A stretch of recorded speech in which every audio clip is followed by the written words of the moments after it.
welcome to Technology for Noob. First of all, a huge thanks to my subscribers and supporters. Thanks very much. Your appreciation encourages me to create more videos, and thanks very much. Today's video is about HTTP verbs in Django. First of all, why even I need to create this video? I have already created how to create applications, or we have seen a couple of videos on doing it where we are interacting. But why we need to know about the HTTP verbs? So even if you are starting the journey, or even if you have experience, then already you would be working and you would already know about HTTP verbs. But if you are starting, it's really very important. When you are developing any application, you should be aware what HTTP verbs are and how exactly it helps us on creating better applications which can be used by any other developer as easy as it could be without following this particular verbs. So let's understand. So how communication happens? We have a server and we get a request. So those requests are either through some third-party application or a third-party user using browser, or using a simple request method, or calling the REST API. So these are the ways we call our server and get our server to perform certain action. And as our server is performing some action, we call it verbs. So anything which happens with relates to communication between two systems are performed through HTTP. Now what exactly happens when we perform some action? We either manipulate a data, or we either ask to retrieve a data, right? And so on and so on. But everything should be under the realm of standard best practices. So let's say you want to update a data, and you use the get method. There is no wrong on it. Nobody is stopping you as well. But as a third person who would be consuming that REST API or that service would be like little confused, because the norm says get is used for retrieving the data rather than writing the data. So this all kind of learning we will have at the end of this video. And there are few more things how Django helps us on applying all these standard things, and how it allows us to be more secure, and how it allows us to be more informative to the third person without doing much of our effort on our side or writing the code actually. So before we jump on writing the code, let's get a little theory about what verbs are. So HTTP verbs are nothing but a means of communicating with the server using the HTTP protocol. So how many type of verbs exist? So there are majorly 7 to 8 different HTTP verbs, but primarily we focus on 4 or 5 such verbs. So the first is post, get, put, delete. So these are the very commonly used 4 HTTP verbs, and relatively they are used, the most used are get and post. Now what all this helps us on doing? They all help us on doing the CRUD operation. So a funny part, when I initially started learning about development, people used to say we have to do some CRUD operation. And unknowingly I used to think about, okay, it's a CRUD rather than CRUD. So it's a CRUD, and what CRUD stands is for create, read, update and delete. And similarly, all our verbs are corresponding to that particular use case only. So let's say when I say create, I use post for that.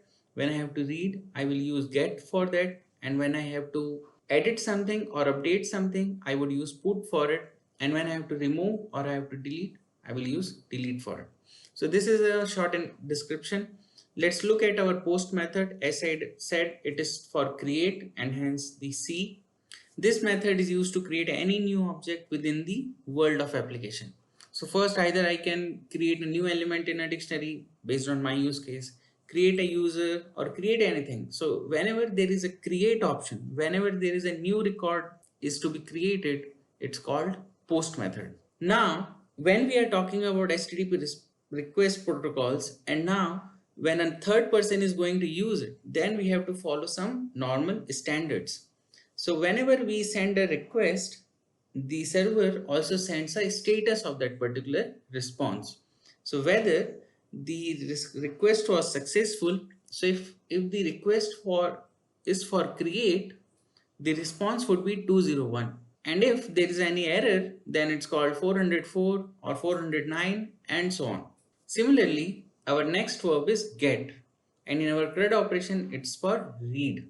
As I said, for read, so CRUD get operation or get method can be used for reading all the elements, getting the detail of a user, retrieving which records are already existing, only to read data and not to change it. As simple as that. And similarly, it has few responses which we can accept coming through the server on making a get call. So that is 200 a success, it's a correct response. 404 and 409 as usual not found in conflict, and 405 method not allowed. So we will come to it after some time, but what 405 means is, let's say you have a REST API XYZ and you made a get request to it, but the server has restricted to make a get call to that particular REST point, and hence we will get 405 method not allowed. The next verb is put. As the name suggests, it is to update the actual data. So in CRUD operation, update. So what we can update? A detail of an element, a detail of a user, detail of an object. This all are update operation. We are not adding a new record. We are just updating what already exists. Or in short, people used to say putting, and what putting to known resource URI with the request body. So the request majorly goes through the body. We will come to that also later on our exercise part. So same responses would be 200, 204, no content, the original content was not found. Then our error is 404 not found, and common 405 method not allowed. HTTP method delete. So as the name suggests, it is to delete any element from the object or the dictionary or the record or anything or which already exists. The correct responses would be 200, and 405 would be for method not allowed, and error 404 not allowed. Even sending the correct response code is also the responsibility of the developer, and that's why we are doing all this thing to be a better developer and also to understand somebody else's code in a better way. So I think this is all about the theory. Let's start with our practicals. To start with our experiment, I have created my HTTP verbs project, Django project, and I have created my first page as a app. Now, once we have the first page app, I'm just going to add the app in my installed apps, and kind of our work is done in the setting. Now we will majorly focus on learning what we just discussed over the HTTP verbs. Now, as I said on the very first thing, we get a request, we send a response, right? Now let's say def index, a simple function which accepts a request, and we are returning, let's say, some JSON.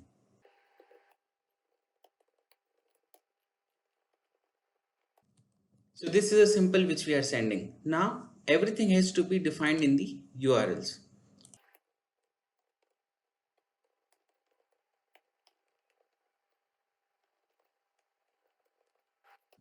And then URL,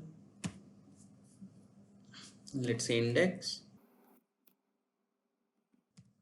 and for that I have to call views dot index,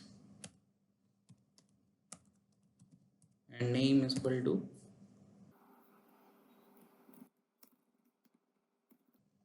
and we are good. Now what's gonna happen is, I have this URL, I have this particular function. Now what method should I call? It's a fair question. Now this is my running demo. Now this is the URL, and now let's try get method. So our URL is index, and imagine I'm getting my response even without defining anything about my URL. So this is what used to happen when we used to call through the browser. So I defined something and I called my browser. Then browser is by default doing the get request to my server, and that's how the work, I mean the flow works. Now let's get to know how I can define a post method. We have seen it in some previous videos, but still I would really like to learn something today about specific of this requests. Let's say I'm going to define post index as my URL. I mean, this is a function, and I'm just returning JSON response, not manipulating anything.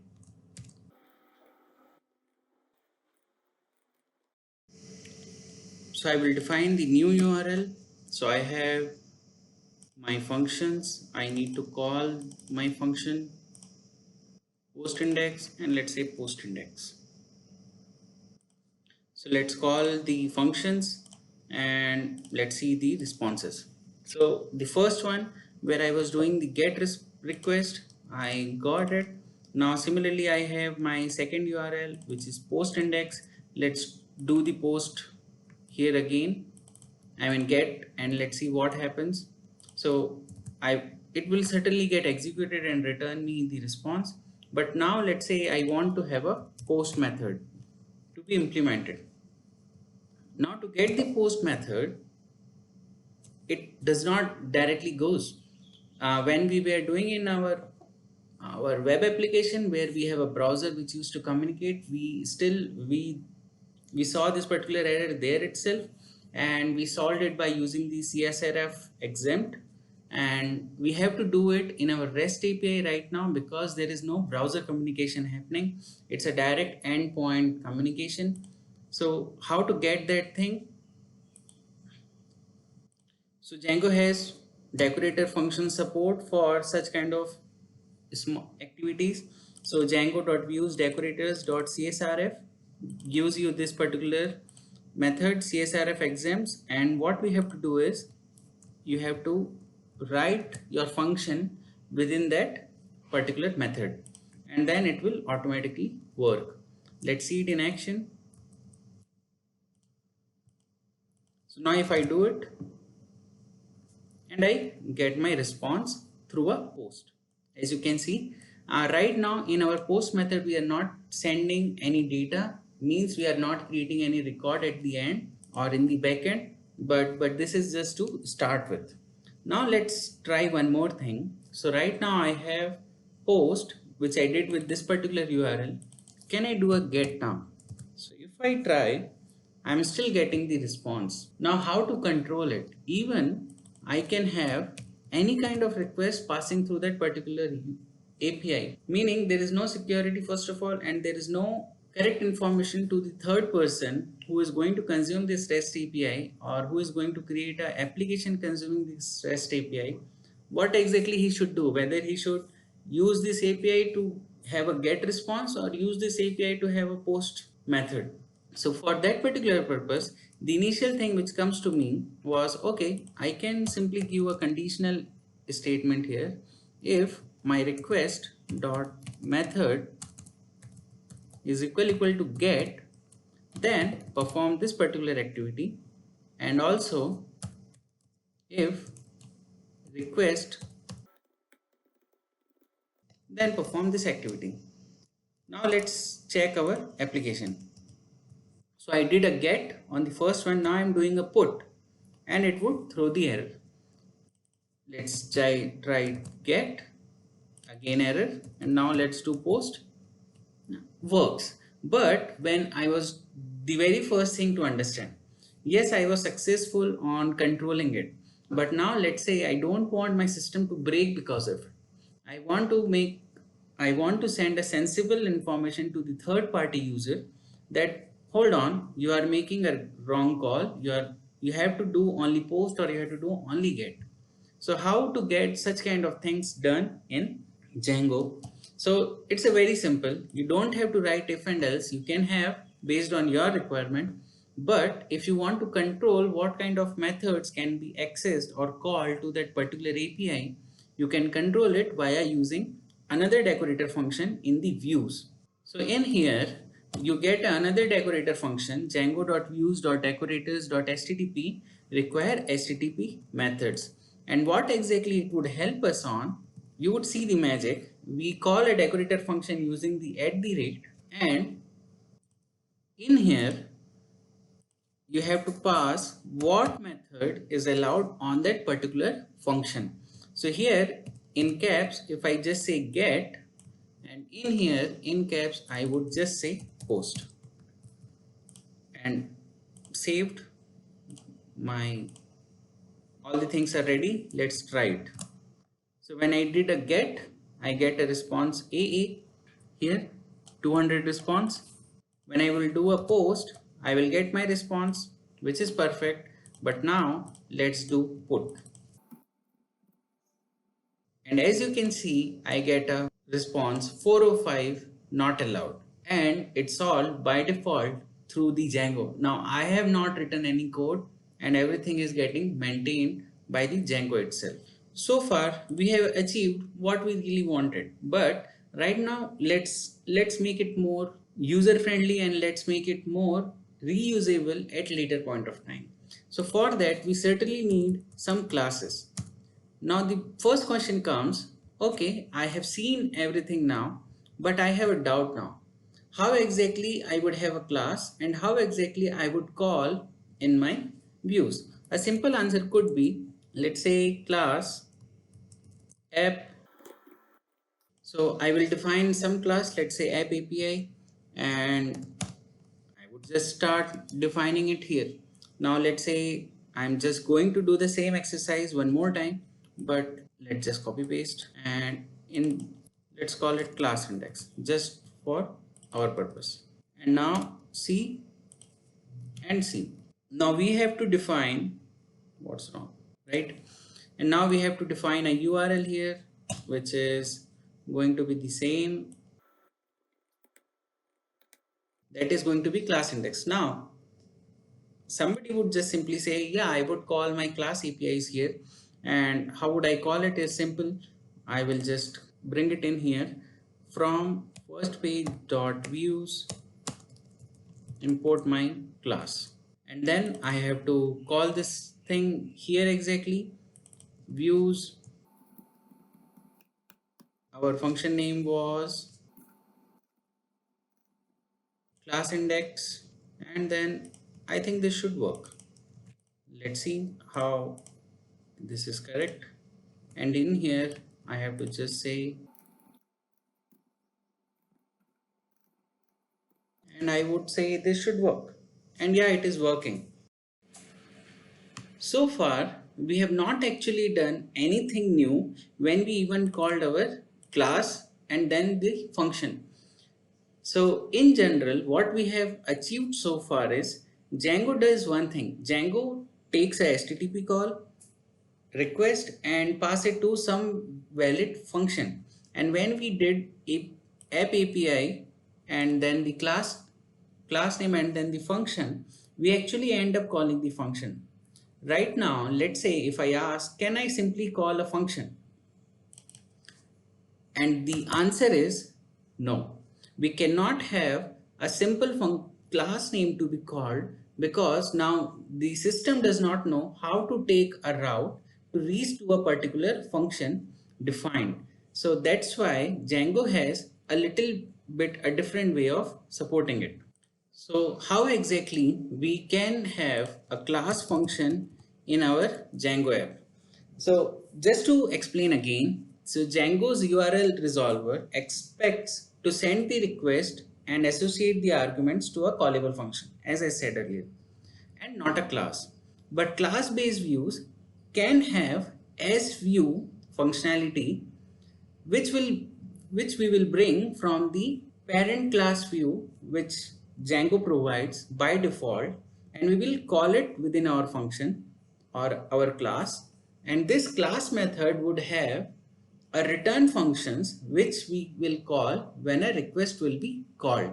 So right now, as we have defined our function as a class index, instead now we have to define it with the name of the method which we are supposed to call, or which the Django is supposed to call when any request comes. So let's say if a request comes as a get, so Django would see, okay, this particular class, now here I have to reach to get function, and that's how it would be able to route it particular required function. So let's learn how to get it implemented. So what we have to do is we have to bring Django.views import view. So this is a parent class now, and we will inherit the properties of the parent class in our function.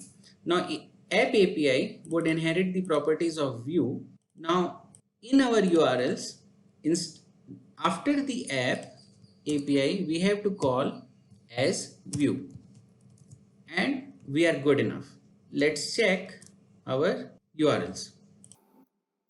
So right now I have added a class index, and in my class index I have a get function. So let's just simply call it in here, and if I do a get request, I will get my response. Similarly, if I have to call post, and as it is asking me for CSRF exempt, let's add it. And how to do is very simple. Similarly, CSRF exempt, and everything has to be within this parenthesis, and we are good. Let's learn how it works now. Our get is still working, and then our post, and as you can see, method not allowed came here. This is okay, but still there is another functionality which helps us on controlling the kind of methods that are allowed in the function. So in general, we actually try to filter the request coming to the particular class now. Like we were doing in the functions, now we can do it in here also. As we are using the functionality of the Django from the Django supports, so we have already inherited the view class. So in the view class, we get another parameter. It just simply we have to make a variable HTTP method names, and we have to just simply pass what method is allowed in small caps. If you remember, in required HTTP method it was capital, and in class it's a small letter. So once I have defined it, I can just simply come here and I can check it again. So my get should pass, and now similarly my post will not reach to the URL or the function actually, because there is no function exist also. So far we have learned how to get everything ready in class-based view. Now this is the very end, and this is the very important part. So let's say right now with the current functionality, we were writing as many as URLs, the more functionalities we had. Right now we are not going to do it. We would be writing the APIs in more efficient way and the end URLs, because now we have learned how to restrict a particular kind of access, how to restrict a user from making a erroneous requests or giving them the right kind of information based on what they are doing. So now we would also learn how specifically we can have an organized way of API definitions, so that later on any person would know what exactly needs to be done at what kind of tasks or requirements. So let's finally make a CRUD operation. I would be quick, but it would be enough, and we will be using all the learnings which we have had so far based on our experiments. Now I will call a path, and let's say I would say this is going to be my URL. Now in the same record, I want to do all my CRUD operations like read, add, create, read, update, and delete. So how exactly it would work? So let's first create, okay, our app API is already here. So we will now use this for our next example, which I just said. So we will have a get method, which will just do what? Return whatever is available. So I will create my dummy record. I'm not using any database, or I'm not creating any database here. I just simply would update this dictionary. If I have a post method, I will write the data in the data. If I have a put method, I will update the data in the data. If I have a get method, I will update the data in this particular data, right? So this is the whole objective. So here I would allow all the other approach methods, and we will come to know something more about put and delete in some time. So request, so I have to have a def get request dot method. So I will get a get, then I simply want to return everything about whatever we have. So simply data. So this is going to be my retrieve operation. Just simply say retrieve data. So this is my get approach. Now let's define about our post approach. So if post, so as I said, all our functions names should not be anything else but get post or whatever method we are allowing, and that's how Django would manage it by just giving the function class name. So again I would have self request, and now if request dot method is equal to post, then what we should do. So okay, so let's accept two information. One is the ID. So how to receive information, request dot post, and then we can just simply retrieve it. So let's say user ID, and also let's say request dot post, and let's say comments. Simple. Let's not complicate it. So what I have added, I have finally added the return where I'm just sending this message. So we have a get method and we have a post. Then our API view is fine, our URLs, and let's simply just copy it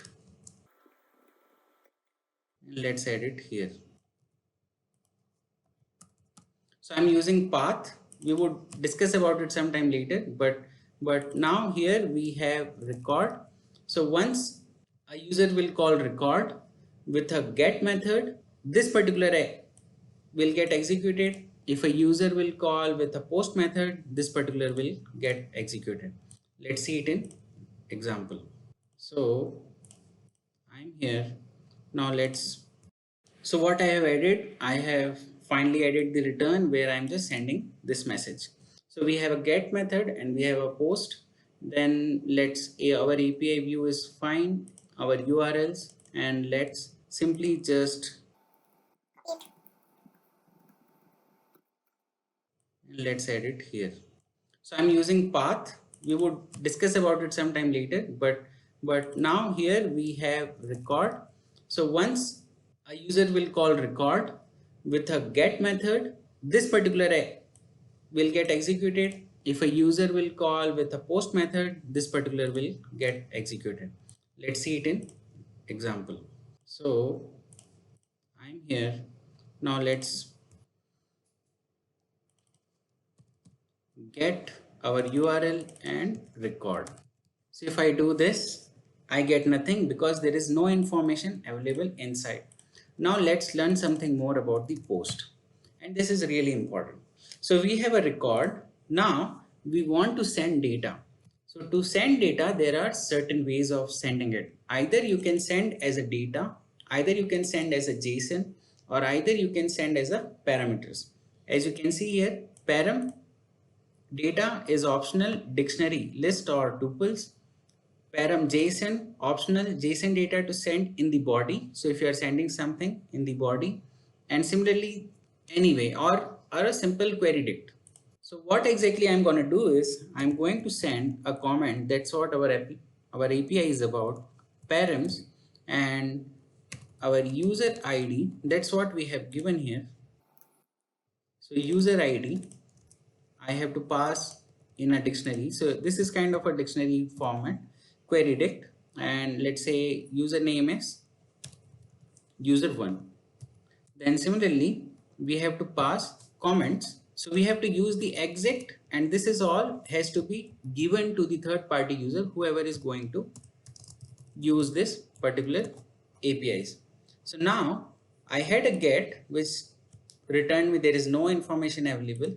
Now I'm going to have a post which is passing the params. So let's see if it gets executed. So it throws me an error and it gives me multi-value dict key error. So it's good that we encountered it here. So what exactly happens is, this is something which usually happens, and there is a way of solving it. So either you can solve it in the request. So either you try to send it using a data, and as you can see, when I send it through data, it worked. And let's try with JSON. So when we send it through JSON, again it didn't work. So the reason is, right now if I have to send it in the body, I have to make it JSON serializable, and that is a dump. And if I'm using, or the other way of sending it through params or JSON, we have to accommodate in here, which we will see during the put. But right now this is the learning from the post. So right now I will just pass it through data. Let's see, and my data is commented. Now user 1, so if I again run the get, I will get all the records. But for now, let's stay up to this point. So we have a get method which retrieves everything, and then we have a post method which creates a new record in our dictionary. Now let's talk about put. Where exactly I can have my put here? So nothing new, we have to just add in here. And right now I have two ways of doing it. Either I could have done the put operation in the post itself, where I would have checked, does that user exist? If yes, then just simply replace it with the post method. So in general, there is no actually a concept of put in the Django's world. It's in communication. Put is distinguished. In general, put is distinguished from the post, so that nobody gets confused that, yeah, post is to create and put is to update. So how exactly we can do it here? I would just simply say put. Now I do not want, and this conditions would be checked. What I really do not want is to get what user ID is. So how exactly it is being performed through the URLs is, we can pass a particular kind of pattern in our path, where we can define what has to be called. So right now, this is kind of a standard which everybody follows. So as I have used, now in your request, you would just append for which user you are looking for, and you will retrieve all the information for that particular user, or you will update the information for that particular user. So right now we will going to add a second URL, which is again in the sync, or the uniformity is still maintained. So if a user has to add any new record, it will just simply call the record. If he has to retrieve all the information of the record, it will simply call the record. Now he wants to do an operation which is very specific to a user, or he wants to update information of a particular user, or which corresponds to a particular user. Now we have given a specific URL. And if you remember, in your Facebook or in your any social media account, you always have slash username, and that's the actual purpose for it, by filtering all the response based on that particular new information or the next parameter in your path. So similarly we are defining it. So record ID user, we will still be calling our API, and we would only allow put, and then so we are only allowed put, and we are also allowing the get. So how specifically we can have get? Because our this particular get operation is returning everything. So let's just simply do it. Let's see how we can work around with it. So I have my user, and in here I have to receive the user ID. So if my get, if user ID is not equal to none, is equal to none, then retrieve everything. Else return JSON response of data this particular user ID. So I'm trying it. Let's see if it works.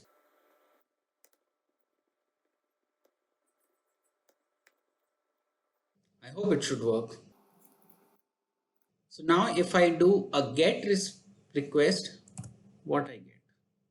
So missing a positional require argument. So certainly we cannot retrieve everything. So we cannot have two gets also.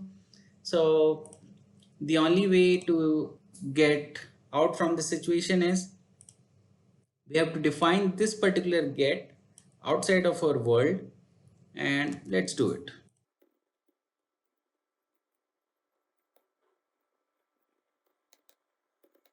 So now we are good at this one. So I would say record all would give me all the data, and then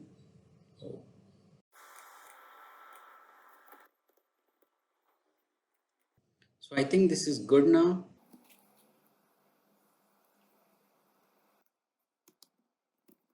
Let's check our functionality.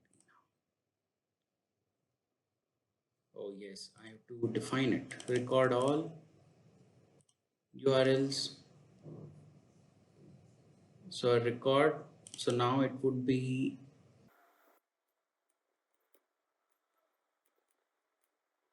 so I have to define my record all, which is here. CSRF exempts not required. Simply views dot record all, and we are kind of good now.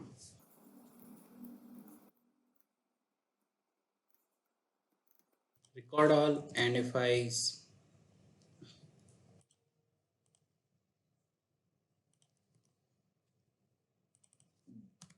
yes,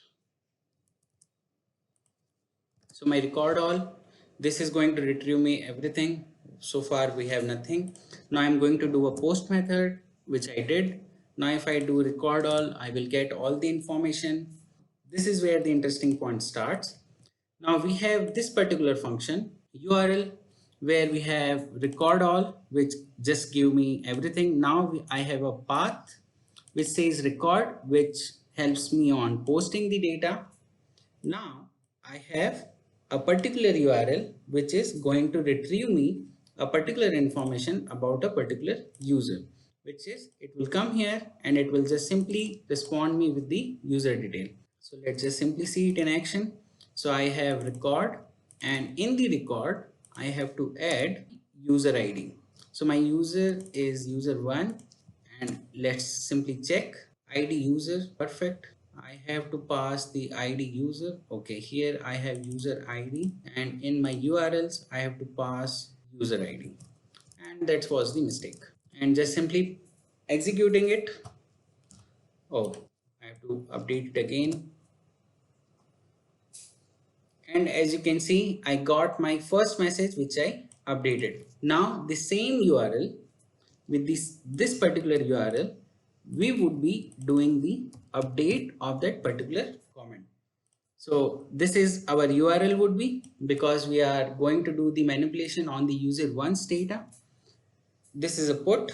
Now let's check how it would actually work. So in our put method, we are expecting comments. So data should have comments, and I would say updated comments. Now shall I try to execute it, and let's do the operation, and it throws me the error again. So as you can see, last time when I'm doing the put, as you can see here, tt1 request.post records data, it is working. And yeah, there is one thing which everybody can point out to me, that request.post I'm using, I should be using some put.